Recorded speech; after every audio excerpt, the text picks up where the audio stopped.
The shuttle went down at 3:11, and Sergeant Cadden Reese knew before the smoke cleared that the mission had changed. He'd been part of a 6-man diplomatic security detail, human soldiers on loan to the Interplanetary Accords Authority, assigned to escort a Vel'Arathi cultural delegation through the Keth corridor. Routine. That word still tasted like ash in his mouth whenever he thought it now. Routine didn't account for the Varan Compact's blockade runners cutting through the corridor at the exact wrong moment. Routine didn't account for 2 of the 3 shuttles going down, or for the communication array taking a direct hit and going black, or for Cadden to find himself the sole human survivor in a ravine on a moon no one in the Accords had bothered to name, with one alien woman unconscious in the wreckage beside him, and a hostile patrol somewhere upslope. He didn't know she was a princess then. He hadn't even looked at her face, not properly. He'd pulled her out of the burning rear section the way you pull anyone out of a burning rear section, by the arm and fast, dragging her across buckled plating and away from the growing orange light of fuel igniting. He'd pressed himself and her flat behind a ridge of black volcanic stone and listened to the patrol pass overhead, 40 meters up, their boots grinding on gravel. He'd kept his hand over her mouth. She'd woken up halfway through that, gone rigid then. He'd know this only later, recognized the uniform and chose not to fight him. That had been the beginning. Her name was Varys Vel'Arathi, though he would not know even the first part of it for another 6 hours. When she finally stirred and sat up in the shallow cave he'd dragged them both to before dawn, she looked at him the way his grandmother used to look at a fire she wasn't sure was going to hold, watchful, measuring, not yet willing to relax. Vel'Arathi were tall. That was the first thing you noticed about them, if you'd never been stationed anywhere near their territory. She was easily a head taller than him when she eventually stood, which happened slowly, one hand against the cave wall, her knees unsteady. Her skin was the gray of old silver, not dull, not metallic, but like the inner surface of a shell, with a faint violet undertone that deepened in shadow. Along the back of her neck and down her shoulders, bioluminescent markings ran in a branching pattern, like rivers seen from altitude. They were dim now, almost dark. He'd read in the pre-mission briefing that those markings were keyed to emotional state in Vel'Arathi physiology. Dim meant suppressed. He didn't ask about it. Her eyes were amber but not warmly. They were the amber of old resin, deep, preserved, very still. "How many of your people are here?" she asked in standard. Her voice was steadier than her legs. "Just me." She looked past him toward the cave mouth, as if expecting him to be wrong. "The others." "Both shuttles went down. I haven't found anyone else." He let that sit for a moment. "I'm sorry." She didn't flinch. The markings on her shoulders stayed dark. "The Varan patrol," she said. "Will they sweep this ravine?" "Eventually, but not today. The terrain's bad and they'll want to consolidate first." He watched her take stock of the cave, of him, of the small gear pile he'd assembled. "You were hit. There's a cut above your ear and I think 2 cracked ribs. I've got a basic kit." "I know I have cracked ribs." Her gaze came back to him. "What is your name, soldier?" "Cadden Reese, Sergeant, attached to the detail from the Terran Expeditionary Accord." "I know what unit you are from." She lowered herself to sit carefully. "I am Varys of the Vel'Arathi." He nodded. "The delegation." She said nothing to that. He'd find out the truth 3 days later. For now he just handed her the water filtration canteen and watched her drink from it as though it were beneath her, and as though she badly needed it, and he thought, all right. One step at a time.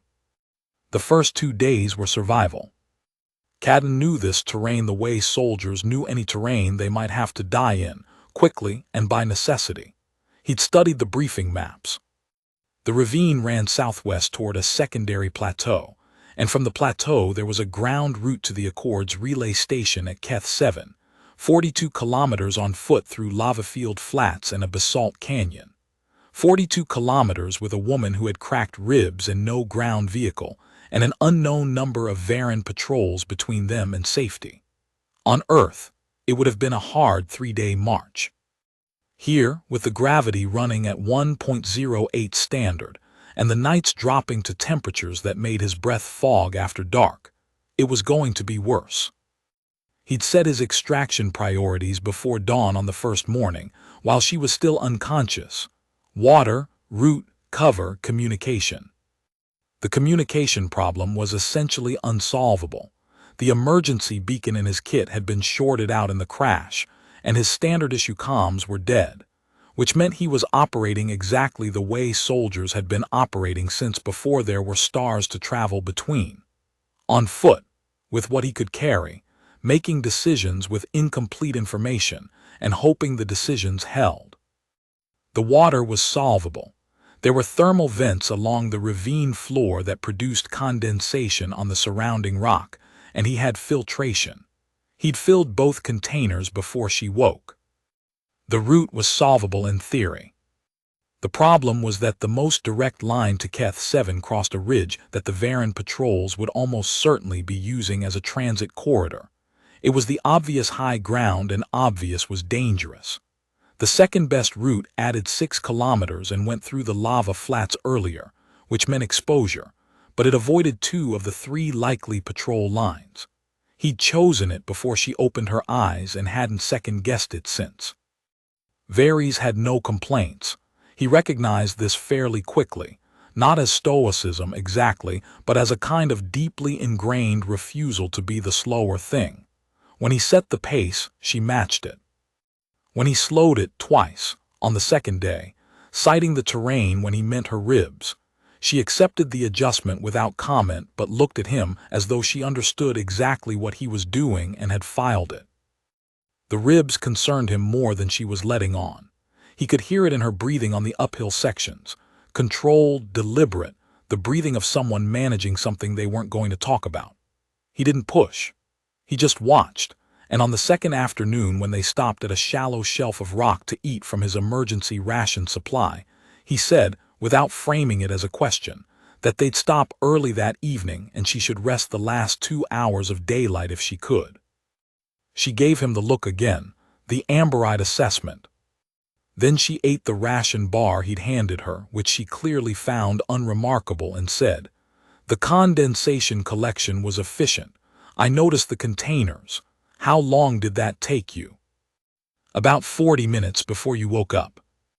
Before a slight pause, "You worked in the dark." "Headlamp." Still, she looked at the half-eaten ration bar. "You were quiet about it. I do not sleep deeply in unfamiliar environments. I did not hear you." "Training." "For my benefit or habit?" He thought about it.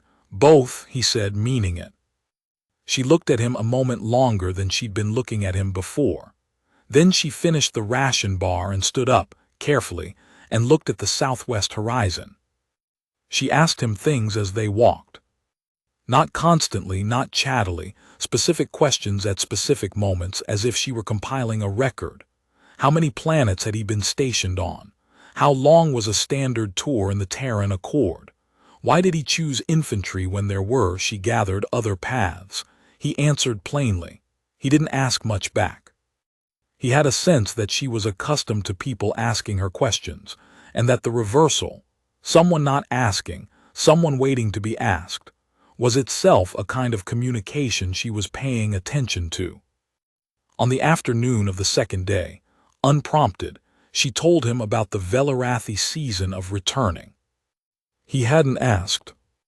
They'd been walking through a stretch of broken basalt, navigating around fissures, and she'd been quiet for the better part of an hour, and then she said, with no particular segue, "In the Vel'Arathi calendar, there is a season called the Vel'Arath, the returning. It comes after the long dark period. Our planet has an axial tilt that produces a 40-day period of diminished light." She stepped over a fissure without looking down at it. During the Vel'Arath, families who have been separated by any distance travel to reunite. It is considered, she paused. It is not optional. It is considered a failure of moral obligation to be separated from your family at the Vel'Arath. Even the court disperses. Even the Queen travels. Your mother. My mother would cross 4-star systems for the Vel'Arathi. She has done so. A pause. She is people see the Queen first. They see the Queen exclusively very often. She is considerable. She is not easy, but she has never missed a Vel'Arathi. She was looking at the horizon as she said it. I thought about that this morning when I woke up. The Vel'Arathi is 11 days from now. Cadden didn't say anything. He watched her profile for a moment, the clean line of it, the markings dim along her neck, and then he looked back at the route ahead of them. We'll make Keth 7 with time to spare, he said. It wasn't a reassurance in the soft sense. It was a statement of operational fact, delivered the way he delivered operational facts, and she received it the same way, as information she could use, filed alongside everything else. Yes, she said, and her markings just slightly brightened. On the second night, sheltering in a hollow beneath a basalt overhang, the temperature dropped fast and she started shivering before she'd admit it. He had one thermal blanket. He offered half. She looked at it the way she'd looked at the water canteen, reluctant, necessary, and they sat back to back beneath it, her markings faintly lit in the dark. Not much. The palest glow like a thought. He didn't comment on that either. The night sounds of the moon were odd to him still. Not frightening. He'd been in stranger places, but particular. A low mineral resonance from the lava flats somewhere to the southwest. Wind that came in slow, rhythmic pulses through the basalt formations, and occasionally a faint vibration from the volcanic activity deep under the crust that he felt more in his boots than heard. He'd cataloged them in the first hour of the first night and filed them under ambient, non-threat asterisk, and now he listened to them the way he listened to all environments. Not for comfort, just for information, the constant low-grade awareness of a soldier who didn't have the luxury of fully switching off. She wasn't fully switched off either. He could tell. Her breathing wasn't the breathing of someone asleep. It was too careful. You should try to sleep, he said quietly. I know, a pause, I am trying. Ribs are worse lying down. Yes, another pause, and then, how do you manage it, the not sleeping? You have been alert since the crash and I have not seen you drop below. She seemed to search for the phrasing, below a certain level of readiness. Not even in the cave the first night. Practice mostly. He thought about how to explain it. You learn to rest without going all the way down. It's not good sleep, but it's what's available. And when you have access to good sleep. I sleep well, he said it simply. I don't carry things into sleep, I learned not to. She was quiet for a moment. Vel'Arathi dream very actively. Our neurological structure, the resonance that produces the markings, is also tied to the dreaming state. In deep sleep, the markings are fully lit. It is a slight pause. It is not something we can suppress or mask. A Vel'Arathi sleeping is visible in the dark. He hadn't known that. He thought about what it meant, about vulnerability, about what she'd handed over by sleeping next to him the previous night, about the dim, quiet glow he'd seen before he'd looked away, about the fact that she'd known he would see it and had slept anyway. That's a significant thing to trust, he said. Yes, she said, it is. He didn't ask anything else, neither did she. Eventually her breathing shifted, finally, properly, into the longer rhythms of sleep, and the markings on her shoulders brightened slowly, quietly in the dark under the basalt overhang. A soft and branching light, and Cadden kept watch against the cold and the wind and the occasional distant sound of a patrol running somewhere on the ridge, and he did not think of it as guarding her sleep exactly, although that was what it was. He had a habit, his team used to tease him about it, of keeping a small music player in his left breast pocket. It was a battered old thing, civilian issue, nothing military about it, with one earbud. His mother had loaded it before his first deployment with something she'd said was music for when you need to remember you're still a person. He'd never found a better description for it. He didn't play it aloud. He almost never played it at all, out in the field. But he had it. It was the weight of it in his pocket more than anything that he needed. On the third night, he wasn't sure why, he held it out to her. Varys looked at it for a long moment. Then she took it, turned it over in her long fingers, put the single earbud in and pressed the small center button. He watched her face. It was the most unguarded he'd seen it. She hadn't had time to put the careful look on before the music started. Whatever she heard, it moved across her features slowly, like light crossing a floor. He couldn't name what emotion it was.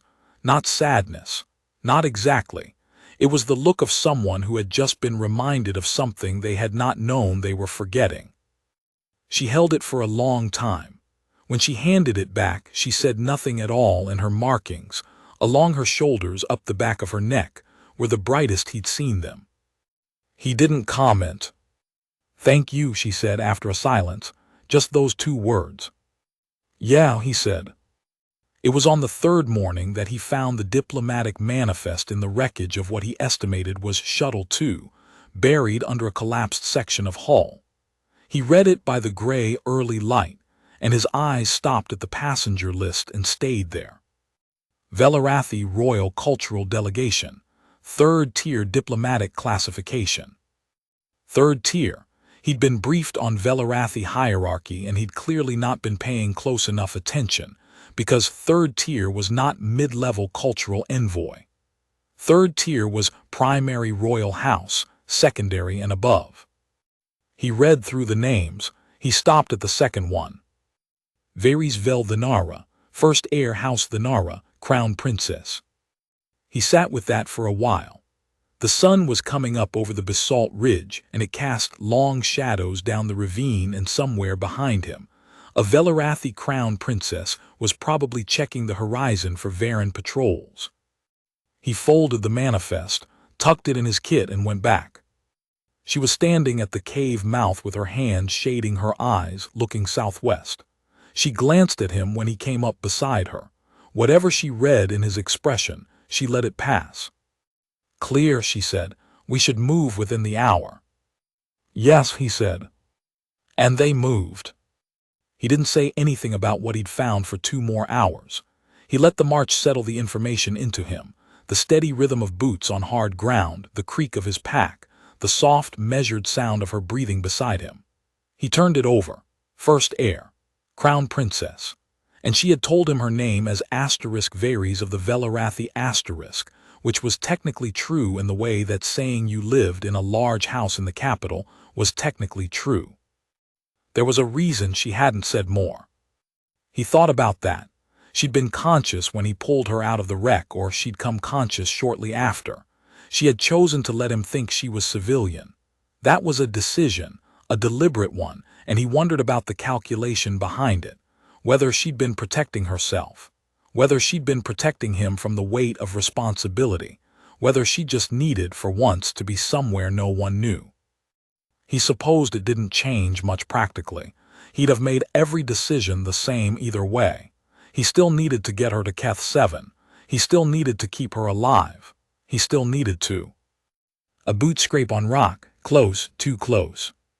His hand was on her arm before conscious thought, pulling her sideways behind a shelf of basalt, pressing them both flat. He felt her hold her breath beside him. His eyes tracked up the slope. 3 Varen, coming down through a narrow channel to their north, picking their way, the glare of their gear glinting in the pale sunlight. They hadn't been seen. Not yet. He counted seconds. The patrol was moving slow, a sweep, not a transit, which meant they might stop and cover ground. The basalt shelf was good cover, but it ran only another 20 meters before the terrain opened. If the patrol continued on their current line, they'd be fine. If it veered. It veered. Cadden did not let himself think. He moved. What happened in the next 40 seconds was the kind of thing that looked easy afterward and wasn't. He didn't have enough cover, and they had numbers, and it should have gone badly. It didn't go badly. It went the way it sometimes went. Fast and ugly, and in his favor mostly because he committed to it before they'd registered he was there. And because one of them was watching up the slope instead of down. and because the third one hesitated in a way that gave him 1 extra second that he used. By the end of the 40 seconds, there were 3 Varen soldiers on the ground, none of them dead. He'd been precise about that, because dead patrols triggered different search protocols, and Cadden was breathing hard and had a cut along his forearm that was going to need sealing later. He turned. Varys was behind him. She had not run. She was standing with her back against the basalt, absolutely still, and she was looking at him in a way he had not seen her look at anything. Her markings were blazing. The full branching pattern, shoulder to spine, lit gold amber in the cold gray light. "Are you?" he started. "I am not hurt." She stepped forward. She looked at his arm. "You are." "It's shallow. I'll seal it when we stop." She reached into the small emergency kit she carried at her side and took out a wound sealant strip without asking. Before he could object or agree, she had taken his arm, turned it gently to see the cut clearly, and applied the strip with a steadiness that struck him. Her fingers were cold and very precise. She pressed the seal down along the length of the cut and held it for the prescribed count without being told to. When she let go, she didn't step back immediately. She was very close, and she was looking at his face, not his arm, and the amber of her eyes in the pale sunlight was doing something he didn't have a name for. "You are not protecting the delegation," she said quietly. "There is no delegation left to protect. You are protecting me. That's the job." The job ended when the shuttle went down. A pause. Most soldiers would have prioritized their own extraction and called in the asset's location for recovery. "I don't do that." "I know," she said it simply as a fact she had already confirmed. "You have not done that once." He looked away first. He stepped back, adjusted the pack on his shoulders. "We should keep moving. That patrol's going to have a check-in window." She watched him for another moment, those old resin eyes, that blazing pattern, and then she turned and walked. It was on the 4th day that she told him.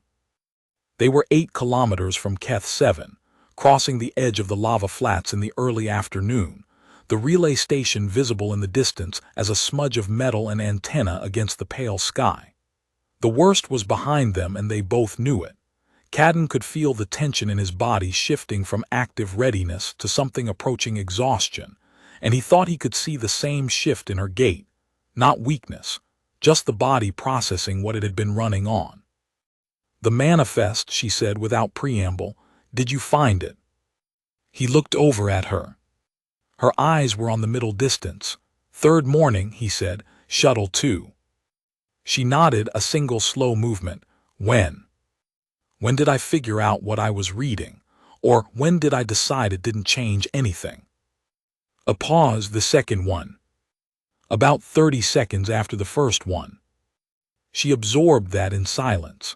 The lava flats crunched under their boots, a fine gritty sound, the kind of sound that made you aware of every step. "You did not tell me," she said. "You didn't tell me. I figured you had a reason." "I did." She was quiet for a moment. "I have been in diplomatic settings since I was 7 years old. Everyone who has spoken to me in the last 15 years has known exactly who I am before they spoke. Every guard, every adjutant, every allied official, they see the title first." Her jaw tightened slightly. "I wanted 4 days of someone seeing only a person in a difficult situation, I thought." "You got it." She glanced at him. 4 days, he said. "You had them. Nobody was performing for anyone." He paused. "I'll ask you something, though." "Yes." "The choice to stay quiet about it, that was to protect yourself from the weight of it, or to protect me from the weight of it?" It was, he understood, the kind of question no one in her circle would ask directly. He watched her process it. Something moved through her expression, surprise first, then something more complicated. "Both," she said finally. "I believe both." Honest answer. "I try." A faint, very faint shift of something at the corner of her mouth. "You are difficult to perform for, Sergeant Reese. You don't seem to need anything from me." I need you to keep pace and not get shot. You've been excellent on both counts." That ghost of something at her mouth became, briefly, an actual thing. Not quite a smile, but the edge of one. The shape of a smile that hadn't quite committed. "You have terrible bedside manner," she said. "I've been told." They walked the last 8 kilometers mostly in silence, and it was the most comfortable silence he'd had in years. Keth 7 was a relay outpost, small, understaffed, and deeply unprepared for a Vel'Arathi crown princess arriving on foot with a human sergeant and 2 cracked ribs. The outpost commander, a compact woman named Petrov who handled her shock well, had the presence of mind to say very little and do a great deal fast. Medical bay, communication codes, emergency priority channel. The emergency priority channel connected to an Accords command ship within 40 minutes, and the Accords command ship relayed to the Vel'Arathi Royal Fleet within the hour. And then Cadden sat in the small waiting area outside the medical bay, and listened through the wall to the quiet sounds of people doing their jobs, and he drank something that Commander Petrov called coffee, and which was close enough, and he did not go in until he was asked. He sat with the coffee for a long time. The waiting area was a narrow corridor, 2 chairs and a small shelf, and a screen on the wall showing Keth 7 external cameras. The moon's surface moved on the screen in the cold gray light, the lava flats visible in the middle distance, and he looked at them and thought about the fact that they were now 42 kilometers behind him and ahead of him, was something he didn't have a briefing for. He thought about the manifest. He thought about First Air, House Thanara. He thought about the way she'd said Mom through the communication channel, informal and immediate, the word falling out of her before any protocol had a chance to shape it. He thought about the music player, about the way she'd listened to it with her eyes slightly unfocused, the expression of someone being reminded of something they'd forgotten, and how that expression had no performance in it at all, and how that mattered to him more than he'd expected. He finished the coffee. Petrov came by and offered more. He accepted. "She's asking for you," Petrov said, not quite managing to keep the curiosity off her face. "The princess." And then she stopped herself. "I'm sorry, Varies. She asked me to say her name, not the title." "Got it," Cadden said and stood. He was asked 20 minutes later. The medical bay was small and white and smelled of antiseptic. Varies was seated on the treatment bed, ribs wrapped, the cut above her ear sealed and dressed, and she looked, he thought, 10% less like someone who had been walking 4 days through hostile terrain. Her markings were steady. A moderate gold amber, not blazing. Contained. "Commander Petrov says the diplomatic situation is being resolved," she said when he came in. "The Varan Compact's position in the corridor has been declared an Accords violation. Enforcement response is already underway." She looked at him steadily. "It appears the loss of the delegation had consequences they did not anticipate." "Good. My mother's fleet is 9 hours out." She paused. "She is," and something crossed her face, a flicker of something younger, something with less composure in it. "She knows I am safe. The message has been sent. But she has been, I am told, in continuous communication vigil since the shuttles were lost. 4 days. Cadden sat down in the chair beside the treatment bed. He put the coffee-adjacent thing down on the side table. He didn't say anything. "She will not," Varies stopped, tried again. "She is not an easy woman to reassure. The Vel'Arathi Queen's communication with her heirs is formally structured. There are protocols, but she will want to hear my voice. Before the fleet arrives, before the formal," she shook her head slightly. "She will want to hear it without the protocols." "Do you want me to arrange the channel? I can ask Petrov." "It is arranged." She looked at him. "I want to speak to her from here." "If that is all right." He started to stand, give her privacy, but she said, "Stay." And the word was quiet but not soft. It was the tone of someone who had, very precisely, chosen to say a thing they didn't usually say. He stayed. The channel opened on the screen on the wall. A face, A Vel'Arathi face, older, the same silver gray but with deeper lines at the corners of the eyes, the same amber but with more of the old resin depth to it. A crown of silver-white hair braided and pinned in what Cadden recognized from briefings as the informal private style. Not a queen's state appearance. A mother at a screen. The Vel'Arathi queen saw her daughter, and her composure held for approximately 2 seconds. Then it broke, quietly, not dramatically, not with sound. Just the eyes, the amber flooding bright, and the hands that came up and pressed flat together over her mouth and then spread open again. A very small sound that wasn't words. Varies one word. Mom. The word was soft and unhesitating, and it was clearly a private word, not a state word, a word she used in a room where no one was performing anything. Mom, I'm all right. The queen's hands pressed to the screen. She was saying something low and rapid in Vel'Arathi. Cadden didn't speak it, but tone needed no translation. His grandmother used to do exactly this when someone came home who'd been away too long. I am not hurt, ribs only. I am very stopped. Her eyes went to Cadden, who was sitting in the chair beside her, very still, looking at the middle distance the way he'd looked at things when he was giving her room he couldn't physically give her. Something in her face changed. The thing that had been almost a smile on the lava flats became complete.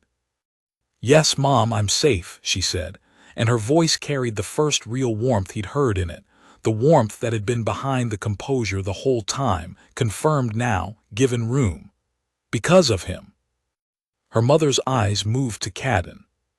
He became aware that he was being looked at by a Vel'Arathi queen, and that he was sitting in a medical bay chair with a cut on his arm and a pack on the floor and 4 days of dust on him. And he felt the absurd, sudden impulse to stand at attention, which he suppressed. Sergeant, the queen said. Her standard was precise and entirely unaccented.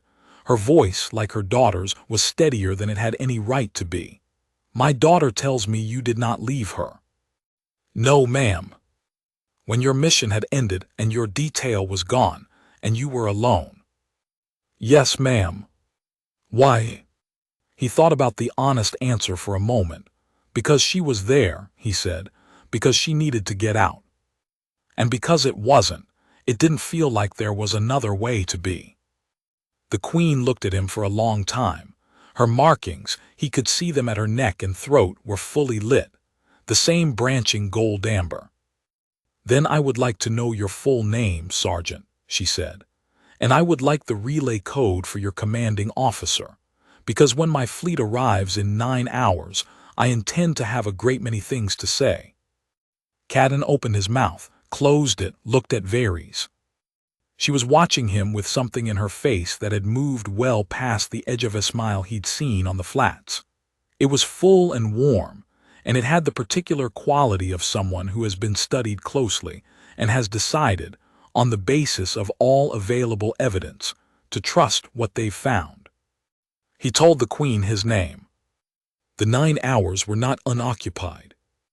The Accord's administrative staff at Keth 7 had questions, a great many of them, structured and formal and delivered by a communications officer who apologized 3 times for the volume. Cadden answered them all in sequence, from the shuttle going down through the ravine through the 4-day route to Keth 7, precise and detailed in the way of a soldier filing an after-action. He'd been filing after-action since he was 22. He knew how to give facts the shape they needed without embellishing the parts that didn't need embellishment, and without flattening the parts that mattered. He didn't embellish the combat contact. He didn't flatten the 4 days of walking. He did pause twice at questions that touched on her, on Varys specifically, on her state, on things she'd said. Not long pauses, long enough to locate the line between what was operational record and what was a private conversation between 2 people in a difficult situation. He landed on the right side of the line both times. The communications officer noted his answers and didn't push. Varys was in separate debriefings for the first 3 hours. He passed her in the corridor once, and they nodded at each other the way you nod at someone when there are official structures on either side of you and the space between is too small to fit anything natural. Her markings were dim again. Back to the careful look. He thought about that a little. He was in the small mess hall eating something unidentifiable but warm when she came in, alone, the debriefers apparently satisfied for the moment, and got something from the food station and sat down across from him. They ate in the silence they'd worked out over 4 days, which was a particular silence, comfortable and not empty, the silence of people who have said enough that the rest can wait. "My mother will want to meet you formally," she said after a while. "When the fleet arrives, there will be a ceremony component. I want to warn you." "Appreciated." She is a pause. She is not an easy woman in formal settings. She is precise and considerable and expects precision in return. But she is also, another pause, this one different in texture. She has been 4 days not knowing if I was alive. Whatever she is formally, she is also a woman who has been 4 days not knowing. I believe you will understand her differently if you hold both things. He looked at her. "You're translating for her." "Yes." "You do that for people." "Yes." She turned her cup in her hands. "My role requires, there is often a great deal of interpretation required, between what is meant and what is said, between what is formal and what is true." Her eyes came up to his. "You do not seem to need that translation. You seem to hear both versions simultaneously." "I try," he said, with the slight stress she'd placed on it hours ago on the flats. The edge of a smile, a real one this time, small but present, not held back anymore. "You have terrible conversational recall," she said, using my own words against me. "It was a good answer," he said, "seemed worth keeping." She was quiet for a moment, turning the cup. Then, "The court will find this," she seemed to search for the right word, "remarkable, that you did not know and it changed nothing." "Why remarkable?" "Because it is very common for humans, for anyone, to behave differently toward a title than toward a person, to recalibrate, to retroactively apply the significance they feel they should have been applying from the start." Her eyes were steady on his. "You will not do that." "No." "My mother will notice that you won't do it, and she will." A very brief pause. "She will not be subtle about what she thinks of it." "Is that a warning?" "It is preparation." She set the cup down. Her directness can be, it takes people unprepared. She will ask you questions that should be asked in private, and she will ask them in the middle of a reception. She will state things that are implied in her culture but explicit in yours. And she will. She stopped again, and something crossed her face that was not quite the almost smile and not quite anything else. She will be very clear that she approves of you, of what happened out there. In a way that may be, she does not have much practice at understatement. Cadden looked at her. "You're telling me she's going to be embarrassing?" Varys blinked, just once, a slight involuntary thing. Then the almost smile became complete. "I am telling you to be prepared for directness." "I can manage directness." "I imagine you can." She looked at him a moment longer. "You manage most things." He looked at her. The mess hall was quiet around them. Keth 7 skeleton staff elsewhere. The hum of the outpost systems a steady low note. Her markings were soft and warm in the poor overhead light, and she was looking at him with the same openness she'd had in the cave when she'd said, "I know," just those 2 words, confirming a thing she'd already worked out. "I have a question," he said. "Yes." "The Vel'Arathi, the returning," he paused. "That's why the 4 days mattered to you, not just survival, but you were calculating the 11 days. She was very still. "Yes." "You didn't say that." "No." "Why not?" She was quiet for a long moment. Outside the mess hall's small window, Keth 7 moon's surface was bright and pale and completely still. "Because if I said it, it became a condition, a thing you would feel responsible for, and you were already carrying the situation. I did not want to put my mother's Vel'Arathi on top of it." She paused. "And because Another pause longer. Because if we had not made it, if we had not made the 42 kilometers in time. I did not want to have told you about the Vel'Arathi and then not made it. I did not want you to carry that. He sat with that for a moment. You were protecting me, he said, in the same direction I was protecting you. Apparently. He looked at her. She looked at him. The cup was still between her hands and her markings were doing the thing they did when something had moved them, and she was deciding whether to let it show. She let it show. We made it, he said, 11 days out. We made it, she said, yes. She looked at him a moment longer, and her mouth did the full smile, quiet and complete. And then she looked down at the cup again, and they finished the meal in the comfortable, not empty silence, and the moon outside was still. He looked at her. The eyes came back up. Her markings were, he noticed, at their quiet best. Do you want more coffee? He said. That was not coffee, she said. I have been calling it something else in my head for the last 6 hours. What? The Vel'Arathi word for a substance that is trying very hard. He laughed, a real one, short and genuine. She looked slightly startled, then very slightly pleased, and her markings for a moment blazed. The fleet arrived exactly on schedule, which Cadden later understood was Vel'Arathi royal fleet doctrine. You arrived when you said you would arrive, or you had better have a compelling account of why you hadn't. 7 ships, 3 of them warships, their profiles cutting through the moon's upper atmosphere with a precision that made Keth's 7 ground crew step outside to watch. The shuttle from the flagship landed on the outpost's small pad, and Cadden stood to the side of the reception area in his best Keth 7 mess-cleaned approximation of parade dress, which was not very good but was what existed, and watched the delegation come down. He'd seen queens before, a few. They had a particular quality to them, not arrogance exactly, but density, a heaviness of presence, as though they occupied more of the room than their physical volume suggested. The Vel'Arathi queen had this quality. She was taller than her daughter, which he hadn't expected, and her silver-gray skin had more of the violet undertone, and her markings were complex and extensive. Not just the shoulders and neck, but full arms, full throat, a branching that had been accumulating a long time, decades of living written in light. Her crown was the practical kind, functional more than decorative, and she wore it the way you wore something you'd forgotten was unusual.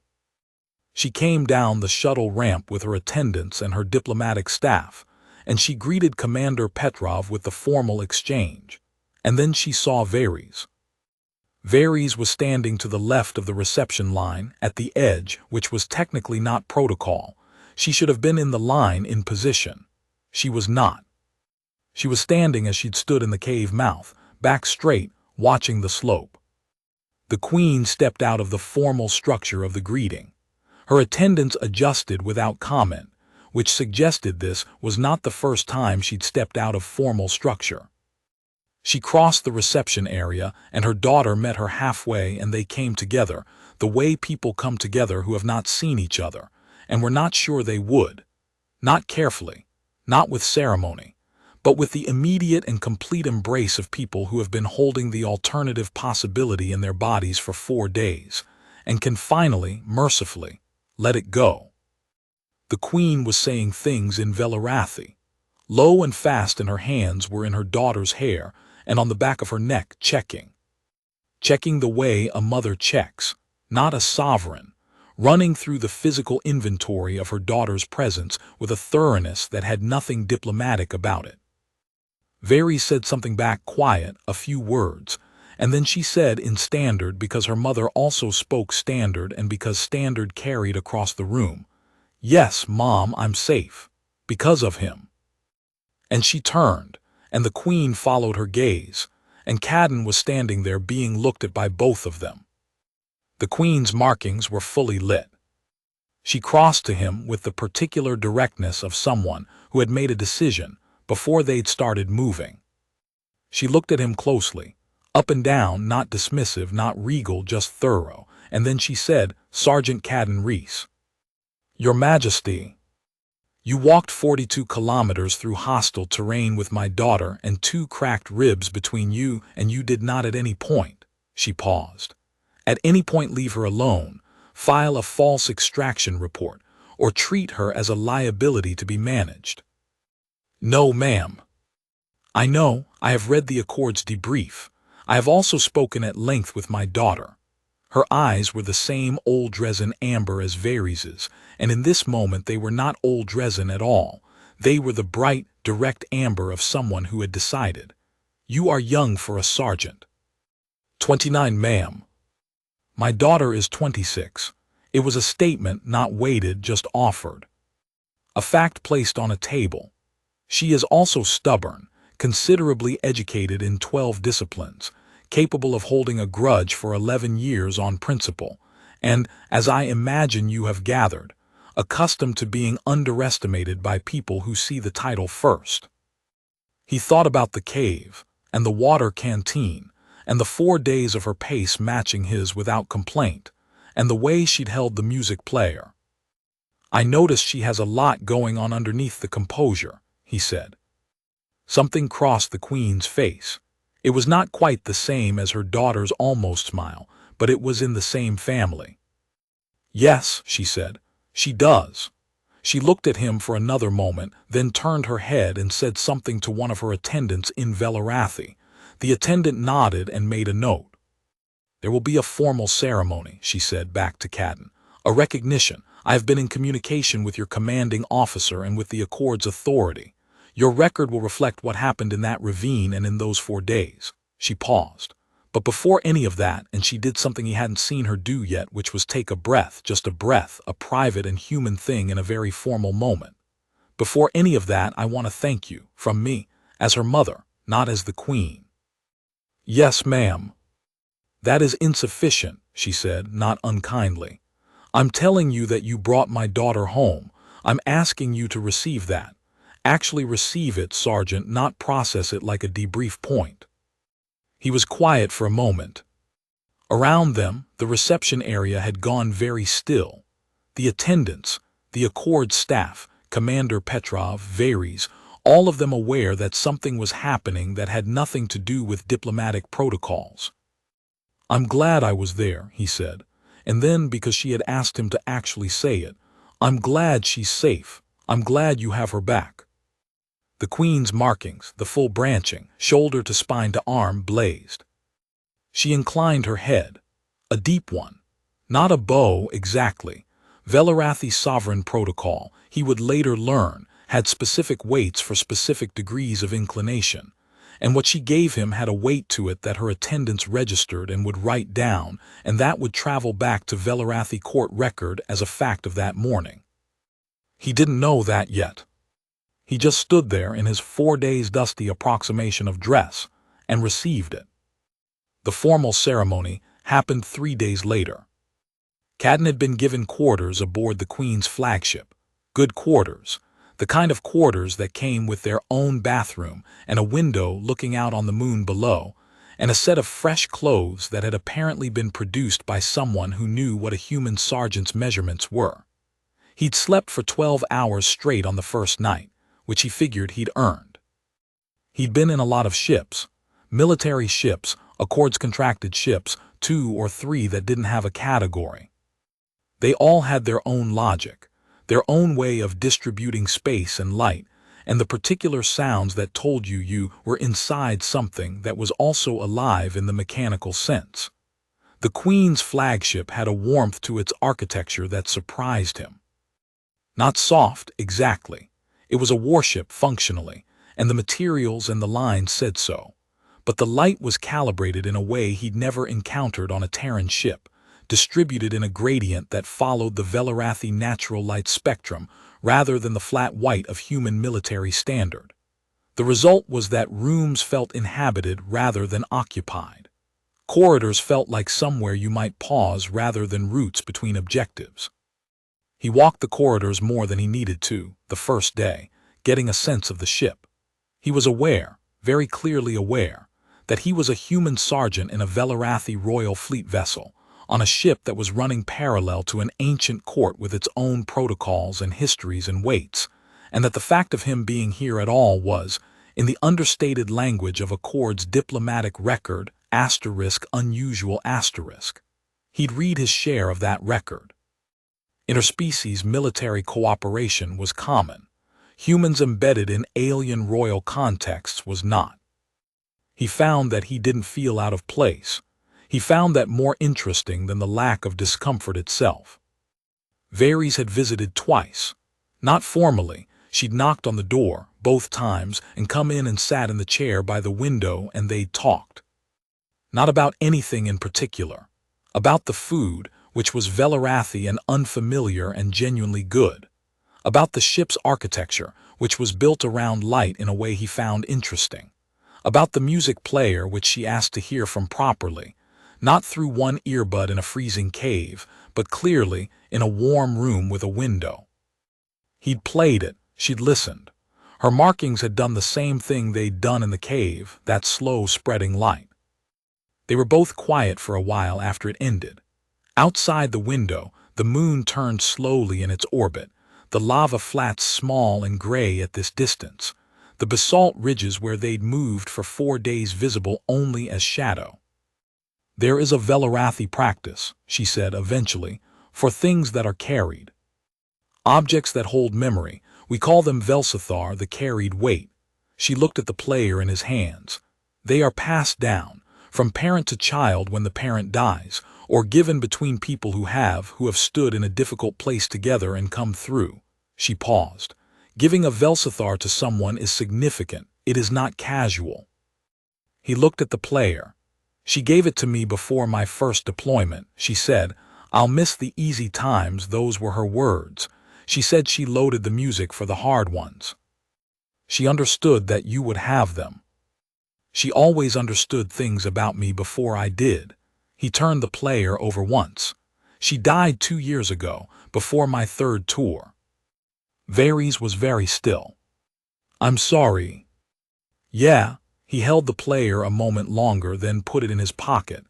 But she loaded the music before she got sick, so she'd had a chance to put everything in she wanted to.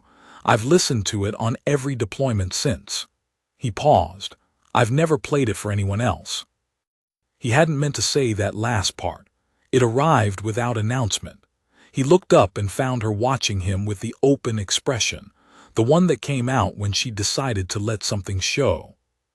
I know, she said, quietly. A fact she'd already confirmed, the same as the other things she'd confirmed over 4 days. What is it like, she asked after a moment, to play it for someone, after not doing it for however long? He thought about it, the honest answer, like being seen, he said. And deciding that's all right. She looked at him for a long time. The window light moved as the ship adjusted its orientation, a slow amber shift across the room, and her markings in the warmth of it were the color of old honey, of something kept a long time and still good. What is it called? She asked when it ended. My mother just called it remembrance music. I don't know the actual title. He thought about it. Something like music for when you need to remember you're still a person. She always said it like that. Varys turned the player over in her fingers, the same gesture she'd made in the cave, that careful examination of a small thing. It sounds like something you carry a long time before you understand what it's for. Yeah, he said. That's exactly what it is. She looked at him. The window light was warm and amber-tinted, and her markings were soft, not blazing, the moderate gold of something that had been burning steadily for a while. When the ceremony is done, she said, you will go back to your unit. That's the plan. And then you will go wherever they assign you next. Yes. The Keth corridor situation will be resolved inside 2 weeks. The Accords have formal weight now. She paused. But the Vel'Arathi royal house will maintain a liaison presence within the Accords framework. As a result of all of this, her eyes were very direct. That liaison position will require personnel, someone who can work across cultural protocols without needing everything translated. He looked at her. Are you telling me there's a position, or are you asking me something? The almost smile, the real one, the one that had arrived on the lava flats and had been increasingly present since. I am informing you of a position. And if someone were interested in that position, they would need to indicate their interest through the appropriate channels. A pause. The appropriate channel in this case would be me, directly. He turned that over. The window hummed faintly with the sound of the ship.